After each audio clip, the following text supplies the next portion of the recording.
जिस दिन राजा रात को सोने से पहले ये सोचता है कि आज रात इस राष्ट्र के लिए मुझे वो फैसले लेने हैं जिससे ये राष्ट्र सदियों तक सुरक्षित रहे, पता नहीं सुबह में उठूंगा या नहीं उठूंगा, वही राजा जीवित रहता है। ये बात मैं बहुत साफ साफ कहता हूं क्योंकि मुझे किसी की कथा में नहीं जाना।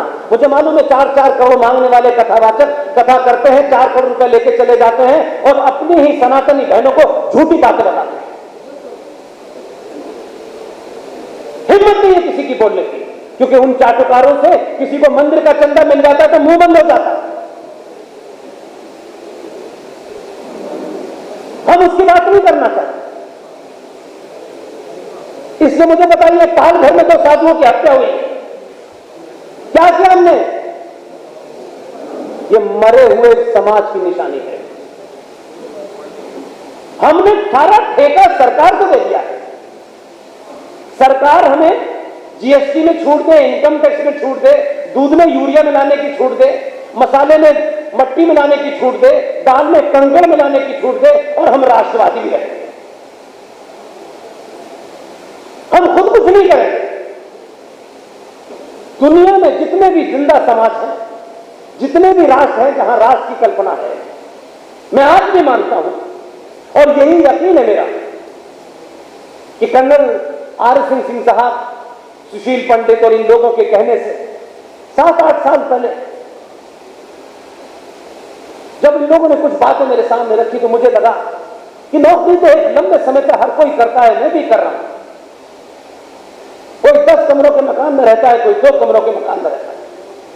मैं जिस दिन इस बात से कन्विंस हुआ कि हम सबको एक न एक दिन इस धरती से जाना है, न ये आश्रम जाएंगे, न 5 स्टार जैसे घर जाएंगे, पता नहीं आपको कोई कंधा देगा कि नहीं देगा, लेकिन आने वाले खतरों के बारे में उस समाज को बताना जरूरी है जो समाज 70 सालों से इसे सुन नहीं रहा था।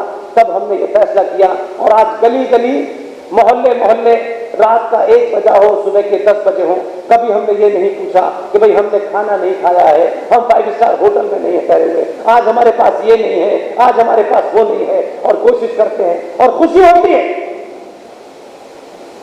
कि अखनूर और जम्मू के बीच में जब विशाल गुप्ता जी आपके शहर का बेटा जब हम लोगों को लेके आ रहा है तो अंदाजा नहीं था कि सड़क इतनी खराब हो, लेकिन हमने कहा नहीं भाई, जाना है अगर वहां 10 लोग भी बैठे हैं तो पूरी ताकत के साथ उनके सामने बात रखनी है।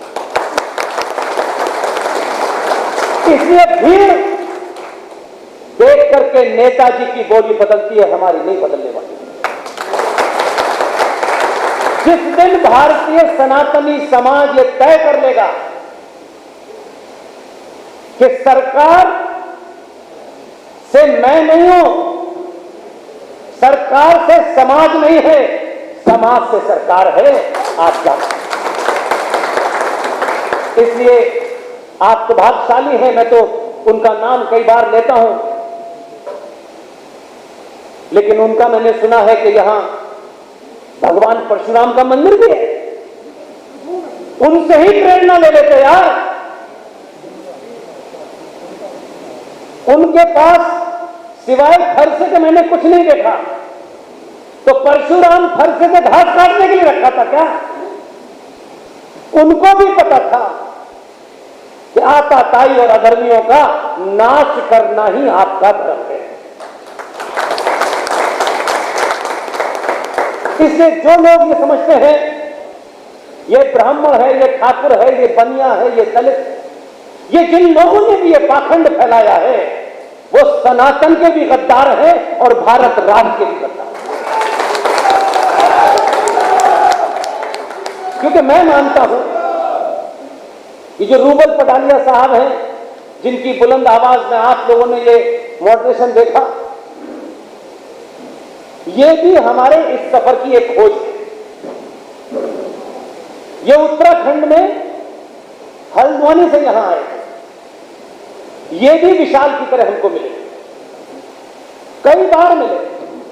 हमें लगा कि इनके अंदर कोई एक फायर है, इस फायर को आजादी के साथ जलने देने की कोशिश करनी चाहिए। हम गाइड जरूर करेंगे, लेकिन मुहिम इनको हल्द्वानी में खुद चलानी है, विशाल गुप्ता को अखनूर में चलानी है। ये अपने आप कैसे चलाएंगे, किस तरह चलाएंगे? हाँ, बीच बीच में हमें लगेगा कि इनको ये बताना है, तो हम इनको वैसे ही बताएंगे जैसे एक बड़ा छोटे को बताता है। इन्होंने बहुत कुछ मेरे बारे में बताया यहां से खड़े होकर। मैं कहां पैदा हुआ, कहां नहीं पैदा हुआ, क्या क्या मैंने तीर मारा, वो महत्व नहीं है, वो मेरे साथ एक बायोडाटा है, हर एक का होता। लेकिन मैं इस 10 साल के सफर में जब मैंने मैं को समाप्त किया, मैं कौन हूं, मेरी जाति क्या है, जिस दिन मैंने ये समाप्त किया, आप यकीन मानिए, आप जानते हैं मैं कहां पैदा हुआ, वहीं से मैंने पोस्ट ग्रेजुएशन किया, वहां ऐसा कुछ था ही नहीं। लेकिन जिस दिन मुझे समझ में आया, और मुझे क्या समझ में आया, प्रकृति ने मुझे ये काम सौंपा है, मैं इसको कितनी ईमानदारी से कर सकता हूं, इसी ताकत पे लगा रहता हूं ताकि मेरा पैर न फिसले, और मैं जो भी कर रहा हूं पूरे कन्विक्शन के साथ करूं। इसलिए मेरी जाति क्या है, बैठने वालों की जाति क्या है, यहां कौन बैठा है, आपकी शक्ल देख करके मेरा आर्गुमेंट नहीं बदलने वाला। दो बैठे हैं, दो कौड़ी के दो नेता बैठे होते हैं, लोगों की भाषा बदल जाती है कि नेताजी नाराज ना हो जाए। कब नाराज हो गए, अभी हो जाए, अभी हो जाए। नेता राष्ट्र नहीं है, किसी पार्टी का गुलाम है। बहुत से दूसरे लोग भी नेतागिरी कर रहे हैं, अलग अलग पार्टी में है, फिर भी एजेंडा वही है, वो चाहे आपके अंदर रहे या उसके अंदर रहे। अगर यहां ठीक है तो किसी पार्टी के अंदर भी हो, एजेंडा एक ही होता है। आप तो पार्टी के गुलाम हो जाते हैं, आप तो भगवान राम को गाली देने लगते हैं, मां सीता के चरित्र सवाल उठाते हैं, क्योंकि आप एक लालची और कायर आदमी होते हैं जो चंद पैसों के लिए बिक जाते हैं। इससे मेरी जानकारी जितनी है, मैं जिन चीजों को पब्लिक में रखता हूं, क्योंकि परशुराम का मंदिर जब मुझे बताया गया तो मैंने कहा मुझे जम्मू में ये बात इसलिए कहनी है कि अगर 2022 के भारत में अभी ये जो क्षण है, ये जो लम्हा है, ये जो मूवमेंट है, अगर आपने इस लम्हे को, इस क्षण को जाति के कारण, इसके कारण, उसके कारण, मेरा तेरा, ये अगर इसको मिक्स कर दिया, कई सौ साल तक आपकी संतानें आपको माफ नहीं करेंगी, और आपको ये अफसोस होगा, ये पश्चाताप होगा कि जब हमको अपनी भूमिका निभाने का मौका मिला था, तब भी हम हमारे बिजनेस में रहमान भाई से 10 पैसे का फायदा हो रहा है तो रहमान भाई की जातियों को सुनते रहो, रहमान भाई से सीधे सीधे दो टूक शब्दों में बात न करो। माफ कीजिएगा, ऐसे लोग शारीरिक तौर पर जिंदा रहते हैं, मुझे कम से कम ऐसे जिंदा होने में कोई शौक नहीं है। मैं चाहता हूं मेरे बारे में जिसको जो राय बनानी हो बनाए, मुझे किसी की राय की चिंता नहीं है, चाहे वो दुनिया का सबसे बड़ा नेता हो या सड़क पे चलने वाला एक आदमी हो। मैं चाहता हूं कि मेरी एब्सेंस में लोग ये कहें कि ये जो बोला था का सदस्य हूं, न किसी पार्टी में जाने का मेरा ख्याल नहीं है। मैं मानता हूं कि पार्टी, संगठन और देश और राष्ट्र के बीच में कुछ चुनना हो तो जिस दिन आप राष्ट्र को चुनेंगे, ये तीनों लोग, ये तीनों चीजें आपकी चौखट पर ना करें। सनातनी हिंदू जिस दिन अपनी उस शक्ति को जान जाएगा, ये गली गली, मोहल्ले मोहल्ले, करोड़ों की तादाद में साधु संत जिस दिन आपको ये बोध करा देंगे कि आपकी शक्ति है कहां, आप शक्ति नेताजी के घर में ढूंढ रहे हैं, आप शक्ति महबूबा की चप्पलें उठा के ढूंढ रहे हैं, आपका मुंहबंद इसलिए है कि आपको कोई वजारत मिल जाएगी। ये वजारत आपके जीवन में 2 कमरे से 4 कमरे का मकान कर देगी, लेकिन राष्ट्र आपको कभी याद नहीं रखेगा। इसके आज से कई साल पहले भी 47 में, 48 में, 46 में आपके बीच में बहादुर थे, पुरुषार्थी थे, लेकिन आपने उनको नहीं अपना हीरो माना। आपने एक कायर आदमी की अपना हीरो बना लिया, और उसका नुकसान क्या हुआ?